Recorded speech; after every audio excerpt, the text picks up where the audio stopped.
All right, it's live. All right. Does everyone see it's live? Yep, it's live. Okay. All right, cool. So I don't think we have any other kind of, we don't have to do any kind of introductory or anything like that. Okay. I don't think so. Okay. Does anybody else want to go first? Nope, it's all you. All right. So I'll go second. Here's that. I'll pop around. So I did my policy change on restoring net neutrality.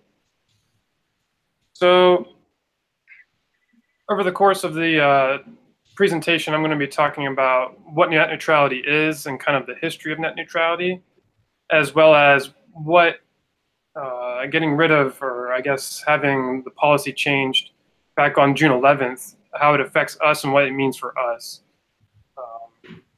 as well as Congress. So Congress is the only person that can actually bring back net neutrality.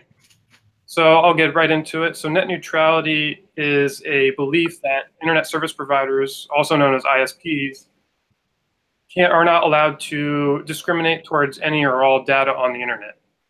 Now, this greatly affects us as consumers because it drives prices up if we don't have net neutrality, as well as internet service providers can also block content or censor content. They can also throttle speeds. So for example, they can throttle YouTube or Netflix. So net neutrality kind of prevents them from doing that. Now, also,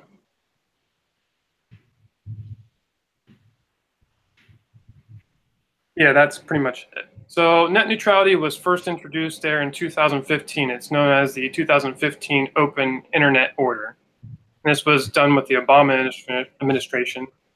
And it pretty much allowed the FCC to be the ruling authority. The FCC is the Federal Commission or Communications Commission.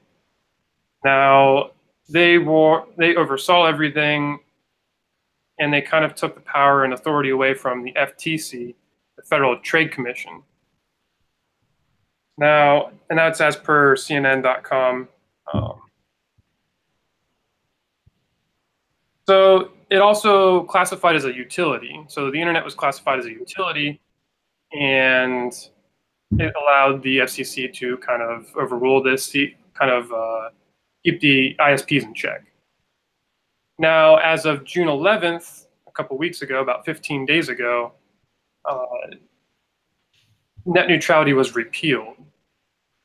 And we no longer have net neutrality. So we don't know what life is per se after net neutrality has ended. So we're kind of waiting for, I guess, ISPs to more or less do whatever they want to do. So we haven't really seen anything yet. However, they can kind of do whatever they want to do at this point. Now, what does this mean for us? So this means that prices could possibly go up. We could also have to pay for access to applications such as Facebook, have to pay for higher speeds, things get throttled. We can't watch Netflix without having to pay higher fees.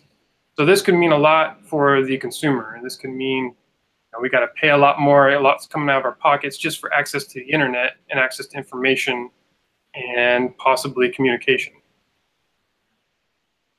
And that's as per procon.org.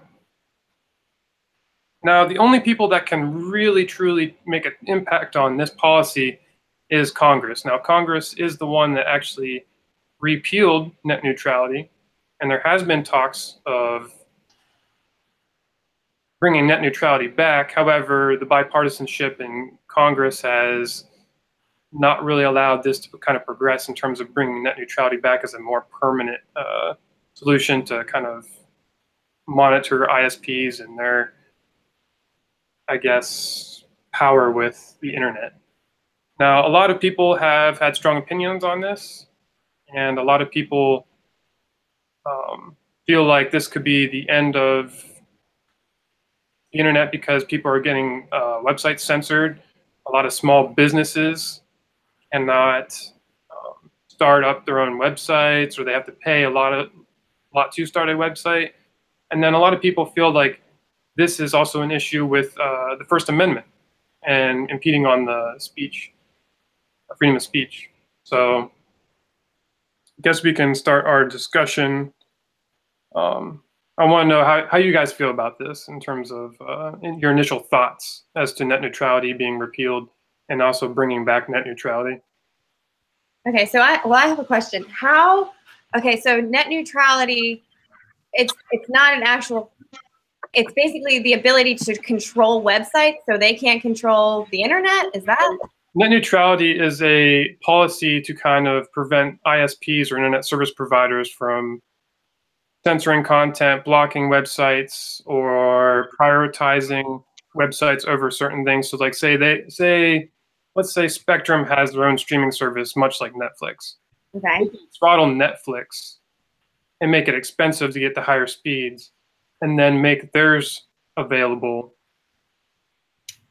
And then they kind of make it so that way it's easier, and I guess they kind of funnel you towards their streaming service. They make it really unaffordable to kind of use Netflix, but they make it super affordable for you to use their own streaming service. So basically they're just taking it and allowing you to use theirs instead of yours. Correct. So they can also block sites, they can censor sites, they can do a lot. They can throttle speed. You're taking away a lot of freedom. Oh, sorry. No, you I can was saying taking away like a lot of, I guess, your freedom to do as you want. I mean, you're kind of even knocking out, say, these small businesses that really they are putting their material online and putting their name out there online. I mean, what does that say for them? You're going to limit what they can do, and not only limit it, but you're making people have to come to these big businesses to pay even more. You know, give more out of their own pocket, and they've been giving. You know, right. So a lot of what people have been saying, and how I feel too, is freedom of speech. You have troubles with freedom of speech already, and you're thinking about taking away the internet and censoring it, much like other countries. I think it's a big problem, and it could lead to a very slippery slope with losing our freedom of speech. So how are the internet companies reacting to this? So for the internet companies, they like this because this is a big time for them to kind of, for investment. That's one of the positives, I guess, for the bigger ISPs, the like Spectrum, Xfinity, Comcast. They like it because there's not these overbearing rules where they can't throttle them people, they can't do all this or that. It's good for the bigger companies. It's not necessarily good for the smaller companies. See, that's probably going to hurt my business because we're a small family business. We do a lot of internet sales, so that's going to make that more of a challenge to market and things like that. Right. I didn't even know that was a thing. Yeah, the bigger thing. Yeah. All right, cool. Well, thanks, Jeremy. Yep. Yay! All right, so I guess I'll go second unless somebody else wants to. No? Okay. Yeah. All right, so my topic is on legalizing marijuana in South Carolina. Medical marijuana, I am from Maryland, and medical marijuana has become a huge entity here. There are dispensaries that are popping up literally within 10 minutes of each other in maybe a 5-block parameter. So I wanted to talk a little bit about the major medical, the major medical positives, what diseases it helps with, and also the positive impacts that it has had on states that have legalized it. The 3 major medical problems that stick out to me that it helps with is cancer. As we all know, cancer makes you nauseous. It makes you lose your appetite. So smoking, or not necessarily smoking weed anymore, you can take you can take tablets. They even have patches. So it enables cancer patients to find a comfortable life. And if if it comes down to it, enjoy their last few days or years or whatever. It helps with the comfort there. Another major medical thing that it helps with is PTSD, post-traumatic stress disorder. Many people have problems sleeping. They get anxiety, aggression, and reckless behavior. In a study by the Journal of Major Pain Management, over a span of multiple months, patients were sent follow-up surveys, which proved to lessen the severity of their anxiety, sleep problems, exhaustion, and headaches. In the 4-month survey, 64 to 79% reported improvements in the 10-month survey, and 73 to 83% reported improvements. So as time goes on and you use the drug consistently, it has really helped people with PTSD. Another thing it helps with is epilepsy. I've done so many actually studies on this myself. Patients with epilepsy, there's no cure for it. You either control the seizures or you don't control the seizures. In severe patients, medical marijuana has diminished their seizures because it produces exogens that mimic endocannabinoid activity, which reduces seizures and countering neurodegeneration. So believe it or not, it actually helps to activate proper neurogens in the brain, which prevent the seizures. Another thing that it does, physical therapists have really liked using medical marijuana because it relaxes the nervous system. Patients that suffer from muscular dystrophy and Parkinson's, it helps them to also control muscle spasms, and it helps to relax that nervous system. So you're not like this all the time, which is huge for many people. So now I want to discuss a little bit of the positives that it has had on states. Well, first of all, states can, even though it's still a federal one, it is a federal one offense still, and you can't put the money in the bank. These companies cannot put their incomes in the bank, but it is still taxable. So let me give you a figure here of how much marijuana has brought in to some of these states. Let me find it. So the marijuana market has actually topped organic farm sales with numbers up to $36.8 billion. It has also estimated that it made in 2016, it estimated to make $53.3 billion. And we're in 2018 now, and the numbers just keep growing. So also, taxpayers will like that it has reduced the amounts of arrests since it's becoming legal, and being caught with marijuana in many states is a misdemeanor now. You're not paying for misdemeanor crimes to be, taken to jail. So taxpayers are happy because it's less funding that they have to do for misdemeanor crimes. So that's basically a rundown. And one more cool fact: legalized states have expected to generate $655 million in state taxes from the year 2017. So as you can see, this is a huge industry for the U.S. to be involved with. It is the only country that is working on these kind of programs, and it has its perks. It does have its perks. So that's the end of my discussion. Thank you. How do you guys feel about it? Well, I did mine on a similar topic, medical marijuana and how it should be federal. So I am completely for it because lots of reasons that we'll go over later, but I'm completely for it. And I think it's a good medical. It's just like the essential oils. It's just another version of that, in my opinion. Yeah. I mean, it's another plant. I mean, it's something that's being used instead of pumping somebody with chemo and radiation. I mean, if they're on their deathbed, why don't they have the right of the decision, for God's sake? If they're on their deathbed, give it to them. I mean, if that is their last hope, why wouldn't you?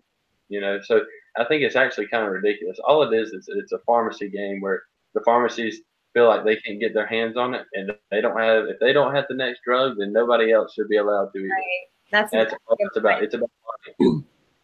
That's a good point. Yeah, I feel like our country, and when I say our country, I feel like, I guess our Congress or our legislative branch has not caught up with the times, and they really want a piece of that money. I really feel like there's no reason not to legalize any of this stuff, even recreationally. It's less harmful than alcohol, so I don't see the reason to keep this illegal.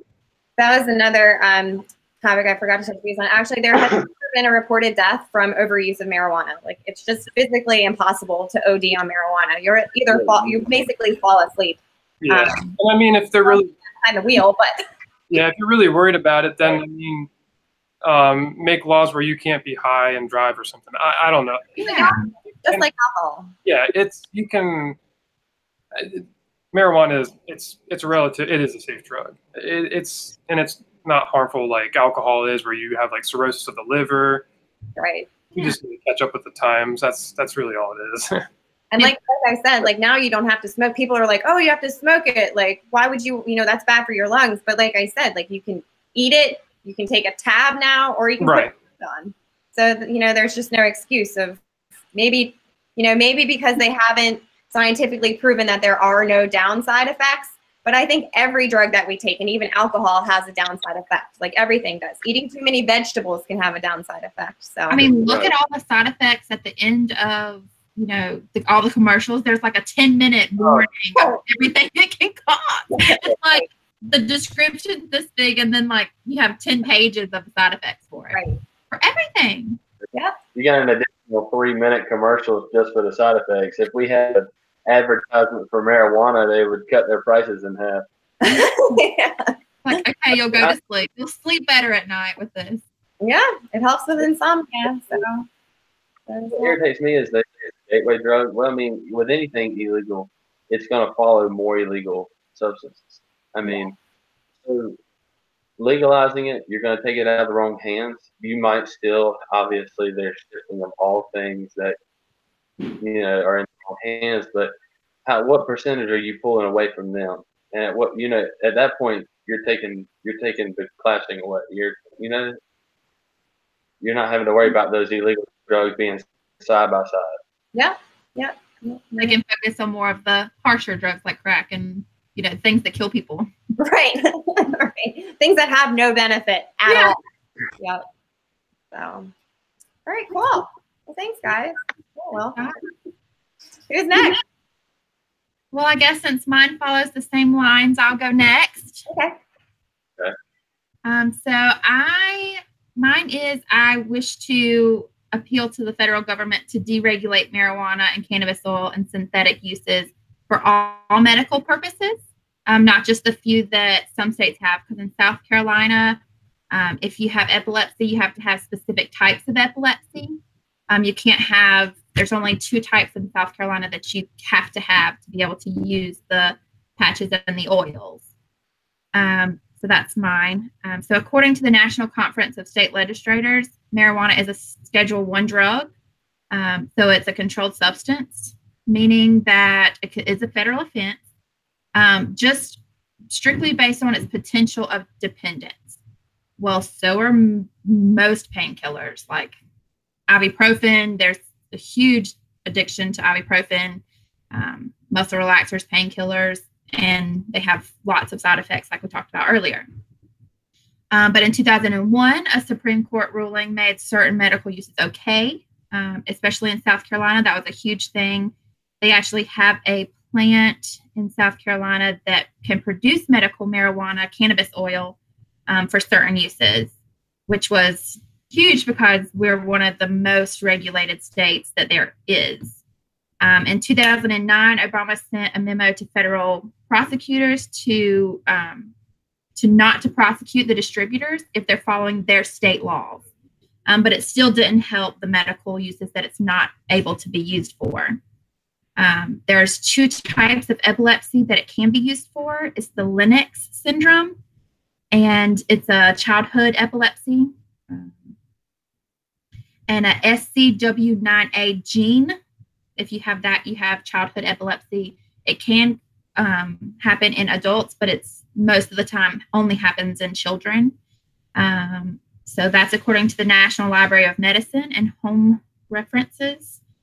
So those are the two forms of childhood epilepsies and seizure disorders that cannabis oil is eligible to use on. However, the law has done little to help other medical issues that are even similar to these.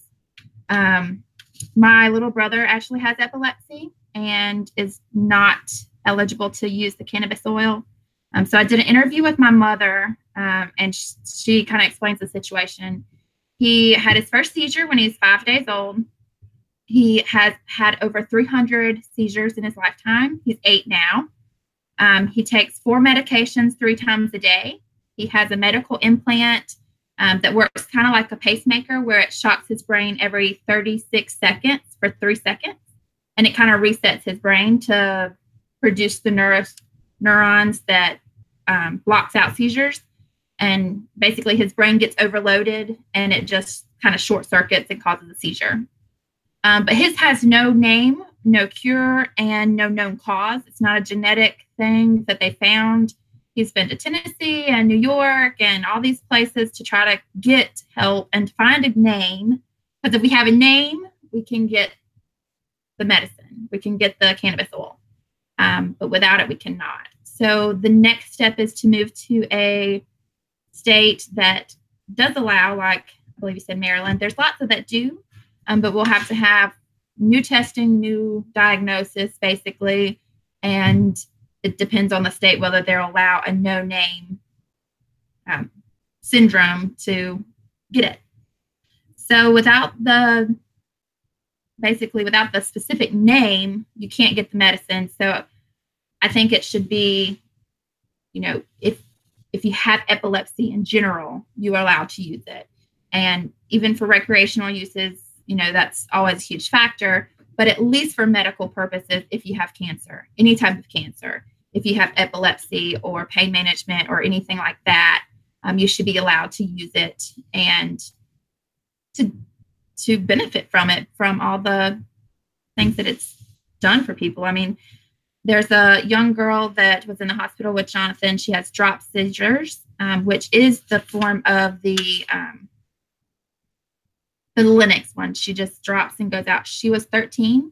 She could not talk. She could not function. She had to have so much therapy, which is expensive. She went to European countries and all these other countries, that Germany and everything, that tried to help her and tried to get a diagnosis. And she was diagnosed with the Linux. She is now on the cannabis oil, and she went from having 20 to 30 drop seizures a day to about 5 to 10, which is huge. And she is also, she's learning to talk. So 13, she said her first word, which is amazing for her. And they said she would never talk. She would never be able to communicate or anything like that. But so it's proven, and they've had hundreds and hundreds of cases similar to these that it has helped. So why not deregulate it and allow it to help all epilepsy cases or all cancer cases and all the medical cases that it can, just because it doesn't have a name or it doesn't have if a doctor thinks it would help, then they should be able to try it. That's it. Yeah. Well, I just think, I can't believe the number of seizures. I'm sorry, was it your little brother? Or that's crazy. And, I just can't believe that they can't regulate it for him. That just blows my mind that he suffers that way. They found something that helps him and he still can't get it. That's crazy. I mean, it's ridiculous because he's 8 years old, and basically it's get him to live long enough to where they can name it to where he can get the medicine to help him. Right. And have you guys have you gone to another state to talk to them at all, or? We would have to be a legal residence for a year and a half before they would write the prescription. Wow. The pharmaceutical companies, just don't understand it. they need to be regulated more. They can't be digging in our pockets like that. That's ridiculous. I mean, we have a simple solution, and here you are, like you have people like that. You'd have to move, or you would have to. It's ridiculous. The pharmaceutical companies have gotten out of hand. Yeah, and it's Well, legal in they're other taking states, so control. I think. They take, like you said, taking control of your pocket. Oh, sorry. Go ahead. Go ahead. Oh, I was just saying, like you said, they're digging into their pocket, or our pocket. They just want their pocket fatter, and hear about who it's helping, who it's hurting. It's simply they just want more money. They want more, control basically, and they know that they can't get control on a natural substance. Yeah. I hear this too. I do think that South Carolina did make the first step of passing a bill to make it, for recreational or not recreational purposes, but for medical purposes in South Carolina. Did anybody else hear that? Somebody sent it to me actually. I haven't heard it of lately. Yeah, I heard that too. They did. Now they have it came out like this week or last week that the FDA has came out with a way to basically make it all the same. Like they approved it so it can make it all the same. So we're hoping that will push the federal government, because they can make all the oils the same and regulate it. Right. That they will pass it nationwide. Let me ask you this. Has he ever tried the CBD oil? I was about to say the same thing. Yep. They won't allow it. No. Wow. But he's never tried it anyway. No, we can't get it. You can't even get CBD oil? No, not in South Carolina. They just passed it. Wow. He can make it, but because doctors won't write a prescription, and if he uses it, the doctors will not see him. So the doctor basically told us, if you want him to use it, if you use it, you need to find another doctor. Which at 8 years old, he's done so much medical testing, and you don't want to go to a different doctor. Yeah. Oh my gosh, no, that's awful. I know of a place actually in Indiana. They sell CBD, which I know in your case though, you said that he can't take it because otherwise they would see him, which is ridiculous. It really is. Yeah. But it could have, because the medicine he's on, it may cancel out some of the things, and they don't want the cross messing it up. So it's kind of crazy. So what do you plan on, or what does your family, if you don't mind me asking, what does your family plan on doing as a way forward? We are purchasing a house in, I cannot remember where, but it's a legal state, and basically we're living in South Carolina but living there. Okay. So, and kind of going through a loophole and hoping that they open South Carolina up within the year and a half so we don't actually have to move. Huh. That's crazy. Wow. Well, we feel for you. I feel for you. I know. Okay. Yeah. All right, Jeremy, you're up. Or not Jeremy, Dakota, you're up. All right. Well, mine is not about marijuana, but I wanted to talk about. It was kind of controversial here lately about the NSA possibly obtaining more information than I guess what people feel necessary. 2001 September 11th,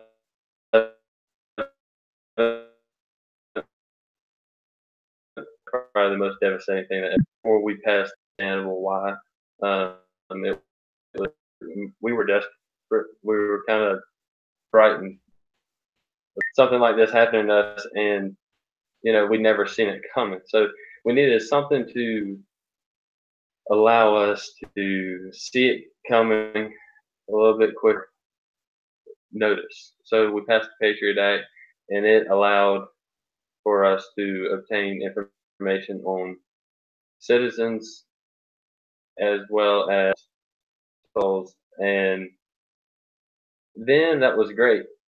Technology is advanced, so is their technology. In 2001, we were using Nextel walkie-talkies, to talk to each other time. So is space time being, kept into data? Is it being stored? Is it, is it needed?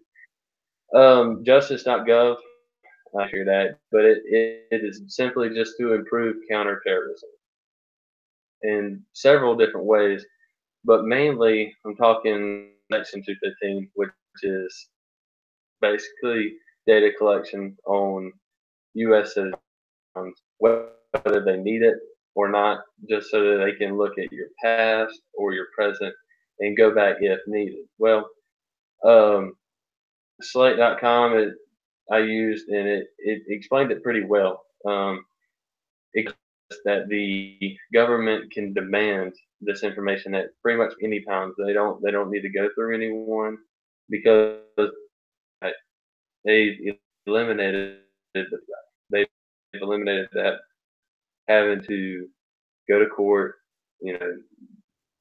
Basically, your privacy is kind of on edge and can be pulled at any time. But they find is, mend it, don't end it. I don't want to see the Patriot Act, done away with, but more or less, tweak some things now. How much data should be collected? When should it, when should we begin it? From when I send that would be when they be working with, terrorist organizations. So when it passed a month after 9/11. So that right there tells you that it was whipped up real quick and together. Republicans alike, we were frantic. I mean, we were just panicking. House 98-1. I mean, when Democrats and Republicans, coming together like that nowadays, we were desperate, bad. There's 4 basic principles that they're violating, which we're talking about 2, and I'm gonna hit on 1. The first one is record circuit. When I'm talking about the data collection, so it should be collected. What exactly are they collecting and watching? And trap and trace, which is basically nothing more than them allowing my information to go into their system. They can see who and trace it, and that's basically the trace part. It's a spider web, endless spider web, and then the intelligence searches, which is foreign souls. So what made it very controversial, the blower who come out and made a huge ordeal about, they're tracking you, they're watching you. And this was also the same time Snowden had released all of his documents, and I mean it blew up from there. People, the government's watching me, they're doing all this, when really are they? Or and from there they went on to revise, but what really done was rewording of the material, making it look as if it was, and then kind of was. So my policy change towards this is, I guess, what should be kept and at what begin collecting the data. And maybe you guys can give me some input on what y'all think about that.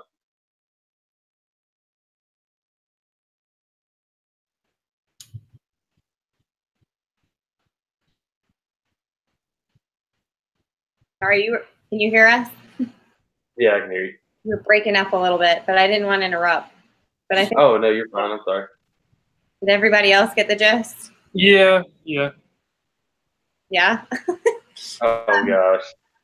So, well, yeah, that's a good topic. The Patriot, it kind of does turn everyday Americans into suspects But I mean, honestly, I think that even like Amazon Alexa can be a link to government surveillance. Oh, I mean, there's just no telling what the government, the government might be able to hear every person on this planet somehow. So there's really no way of knowing. So maybe the law was something to make citizens feel like the government is doing something, but maybe it was there all along. I think if the government wants to find out what we're doing, they're going to find out regardless. So yeah, that's, I mean, if the government really wants to find something out, they're going to go to whatever extent they need to go to get it. And honestly, Exactly. there's a lot of other like just random people that hack into people's stuff. So I mean, it's not just the government. I mean, you have other random people doing that as well. I mean, you have those groups like Anonymous. It's just a very interesting time actually. It's with all your stuff on the internet. I mean, whatever you post doesn't necessarily go away. So it's kept somewhere, whether it's within like you said, a post is, say you post on Facebook, well, it's in the Facebook database somewhere. Doesn't matter if you hit delete, it is there, and that really is. I mean, it's scary what can be done, and whose hands is your information really in? At what point can they be hacked into and that information be taken? You got Apple Pay on your phone, which I absolutely, you can't. I don't trust it because like you said, nowadays, what can't be tampered with? Yeah. It's a slippery slope, like government regulating and all your stuff, but I think they're going to do it whether you like it or not. And yeah. I think it helped give some peace at the time. And maybe that's the point of it, like we said. Maybe it was just there to kind of say, okay, you're safe, we're watching, maybe it was like that. But yeah. They were probably watching way before that. That's probably why it only took a month to do. Yeah. Same. Exactly. They just need to do it. If you don't want people to find out, you just never let it out of your mouth. You never let it out of your head. Yeah. Exactly. Okay, now don't go wearing like tinfoil hats or anything. Right. Yeah, that's a good topic. I don't know, but like I said, I think the government is just going to do what the government wants to do, regardless of us, telling them. I think behind the presidency and all that, there's a whole nother world that we have no idea about. There's probably a world that even the president probably doesn't even know about, to be honest. Exactly. Yeah. Well, there's got to be, I guess, somebody out there thinking that they're holding, the system together, And like you said, the president probably don't even know about half that stuff. Yeah. Everybody's got to feel important. They got to have a job. Mm-hmm. That's right. All right, cool. Well, I'm just gonna hit stop broadcast, and as I did this the last time, the link was just there, so everybody cross their fingers that we don't have to do this again. So yeah, I'm just gonna hit stop broadcast right now and see what happens. All right.